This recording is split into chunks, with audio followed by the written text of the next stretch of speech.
Hello and welcome to the MCUL and Affiliates Priority Report for September. I want to start off by commending our Michigan credit community for coming together and offering relief to the victims of Hurricane Harvey and Hurricane Irma. I'm pleased to announce that the CUSG and MCUL boards have approved $20,000 donations for Hurricanes Harvey and Irma. So we've added our $40,000 to the thousands of dollars being raised by our credit community. I'm very proud to be associated with such generous credit unions and individuals who work in these credit unions and credit organizations. And certainly we commend the boards for walking the talk when it comes to charitable giving. And while it's sad, obviously, and unfortunate to witness so many people impacted by these hurricanes, it's also encouraging to see Americans put their differences aside and come together when there are these tragedies. These are the moments that define us as a nation, and certainly our credit union movement has been a part of that. So once again, thank you everyone for rising to the cause and contributing to the relief for these hurricane victims. Well, we're fresh on the heels of a very successful executive summit where our credit union leaders assembled to focus on networking, working on loan generation and service offerings, improving everything that credit unions do for their members. And we took an in-depth look at why unbanked and underbanked consumers opt out of traditional financial institutions. Another major focus was on cybersecurity threats. By now, I'm sure you're all up to date on the Equifax data breach. A reported 143 million records, nearly half of the U.S. population, were likely compromised.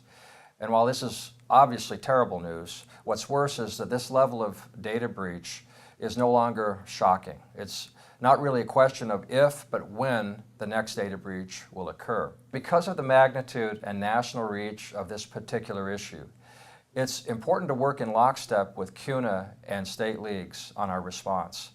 Based on early indicators, here are a few things to watch for. Number one, in Washington, D.C., there will be hearings.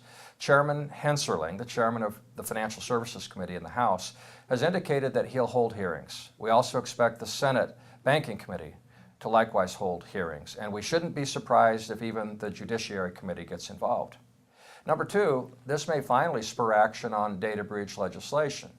So while MCUL and our sister leagues and CUNA continue to urge Congress to hold merchants to the same data security requirements as credit unions and other financial institutions, Equifax was held to those requirements. It's speculation at this stage, but it's conceivable that Congress may consider even tougher requirements on all entities holding sensitive data. Number three, Congress might look at third-party supervisory authority. Again, we're speculating a bit, but it's certainly possible that Congress will examine the authority that financial services regulators may or may not have to examine third-party entities like Equifax. We hope that that's the case. Now, this, of course, is why it's so important to stay vigilant with our advocacy efforts. And this is a driving force behind events like Hike the Hill that is coming up in Washington, D.C., and our Capitol Day in Lansing in October. So please make sure that your credit union is sending representatives, or you're attending yourself, to these advocacy events like the Hike the Hill and Capitol Day. And also make sure that your credit union is engaged in political fundraising. Well, with tax reform fast approaching on the national level and a state-level data breach bill expected to drop in the coming weeks, a firm commitment to the CUNA League system is crucial and more important than ever. I also want to highlight both CUNA and MCUL's efforts to encourage the NCUA to merge the Temporary Stabilization Fund into the National Credit Union Share Insurance Fund. As you know, the NCUA was seeking comment on this issue, and the expertise that CUNA brought to the table through their top-notch economists, Bill Hample and Mike Schenk, proved to be invaluable. Certainly it was for the MCUL as we formulated our position.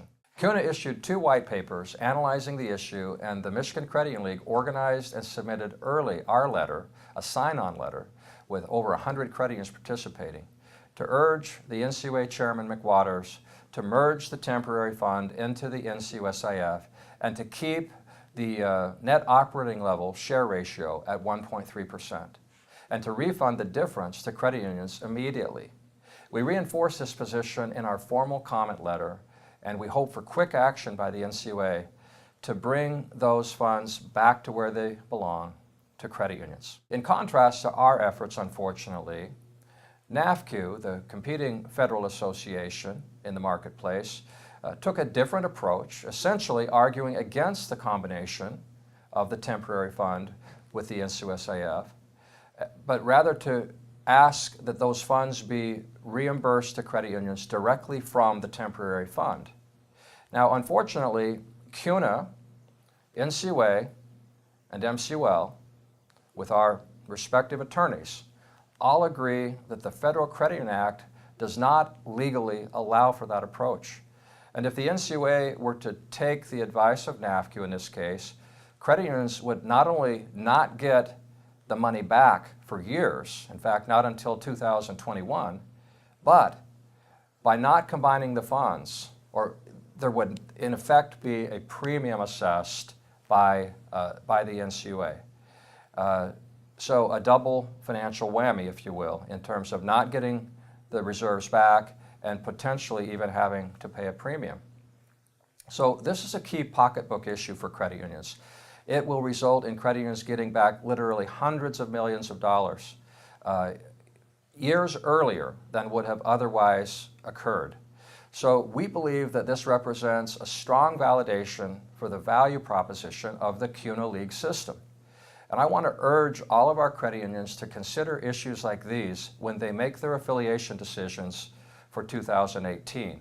We're fortunate that we have 100% affiliation with the MCUL and 96 or 97% with CUNA from Michigan credit unions, but we strongly urge every Michigan credit union to support the Credit Union National Association and MCUL. It's vitally important. Now, on other regulatory fronts, we're building new functionality into our ComplySite product, the compliance management and tracking product of LeagueInfoSite. This new addition will create an avenue for tracking and managing consumer complaints, and it's based on updates to the FFIEC Consumer Compliance Rating System made just a few months ago. Per the Council, one of the assessment factors considered is, quote, the responsiveness and effectiveness of the consumer complaint resolutions process by credit unions. With that in mind, this important feature will help credit unions centralize and streamline their complaint resolution processes. This new enhancement is targeting a late September or early October rollout, and it will be one of the first, if not the first, compliance management system products to add this capability. Now, best of all, this will be rolled out to users at no additional cost. So you can check with the League for details on this enhancement if you're using the ComplySite product. Glory Ledoux on our team can help with that, as can any of our compliance staff. Now, new updates to the ComplySite system were built by our own CUSG Technology Solutions team. They've also been hard at work putting the final touches on the new wraparound container app that we branded LifeSteps Wallet. LifeSteps Wallet is set to launch with our first batch of credit unions early in the fourth quarter. In the meantime, Tech Solutions is testing a new interactive feature that will allow credit unions to build, price, and customize their own LifeSteps mobile app. And our sales staff are ready to assist in providing information on the product and helping you understand what the pricing would be for your credit union based on what you're looking for. You can access this build and price application prior to its full release by scheduling a live demo with your MCUL League rep. So all of the efforts behind LifeSteps Wallet are geared toward making sure that credit unions are top of wallet and top of mind with their consumer members at the exact moments when people are researching that vehicle purchase, looking into buying a new home, doing their shopping, or dealing with financial wellness issues like identity theft and other such things. This has been something that we've focused on for months now as we're creating and reinventing this product for credit unions. Now, our marketing solutions team is targeting a similar goal with a new series of marketing packs set to release in the fourth quarter of this year. Credit unions can easily spend tens of thousands of dollars, as you know, on developing marketing campaigns. So paying to have a concept developed, executing on the creative, paying for a team of writers and designers and account managers. And for smaller credit unions, this is pretty daunting. And for larger credit unions, they're looking for efficient and effective ways to deliver their marketing messaging. So this is a common concern that we hear from credit unions, and it's an especially large advertising barrier for smaller asset-sized credit unions. So in response, our marketing solutions team is preparing to launch its Campaign in a Box program. I happen to believe this will be most relevant outside Michigan because of all the content that we provide to those credit unions who support the CU Link campaign. But this program, this Campaign in a Box program, was developed by our Focus IQ marketing team. Each turnkey marketing pack bundle contains unique creative solutions crafted to fit the needs of any size credit union. Each of the theme bundles, one targeted for millennials, one promoting products and services, and one comparing and contrasting credit unions with banks, they all include customizable assets like digital video, digital banners, social media content, print materials, and more. The Marketing Solutions team is taking a similar approach to our Just Getting By documentary, a program that we've been working on for a couple of years now. We're very excited about it coming to fruition. While the full-length documentary is free to watch now at the justgettingby.org site, our team is also launching related turnkey marketing materials in the coming weeks, and we have a pilot group in Michigan that we're working with to glean input for our go-to-market nationally. Again, the Just Getting By campaign is designed to raise awareness of the financial struggles facing everyday Americans. 2/3 of the public lives paycheck to paycheck. And this provides consumers with free financial education materials to help them get back on their feet. The campaign also aims to present credit unions as healthier alternatives to banks and predatory financial institutions. This is true for all consumers, financially stable or otherwise. Now, the related Campaign in a Box available to credit unions is set to include a full-length digital copy of the film, a handful of 5-minute video vignettes, more than 30 one-minute social media videos, digital banners, email templates, print materials, and more. So these new resources from CUSG are built with an eye toward helping credit unions be effective in their messaging with their members.